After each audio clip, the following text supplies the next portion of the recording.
in an endeavor to disseminate information on the activities and initiatives taken by the Office of the Governor of Meghalaya for the welfare of the people and the state of Meghalaya. The first edition of the quarterly newsletter, the Raj Bhavan Mirror, was launched by Governor Phagu Chauhan at Raj Bhavan, Shillong on Friday. The quarterly newsletter, which is the first of kind to be published by Raj Bhavan Shillong, serves as a window allowing readers to see the unwavering dedication and efforts made to ensure the progress and welfare of our state.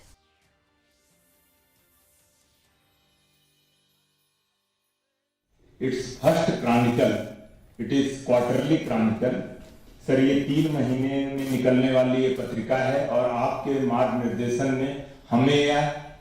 यहाँ इस प्रतिष्ठित दरबार हाल में बताते हुए बहुत ही गर्व और खुशी हो रही है कि पहली बार मेघालय राजभवन कोई अपना त्रैमासिक क्रॉनिकल या ट्राई मंथली क्रॉनिकल पत्रिका निकालने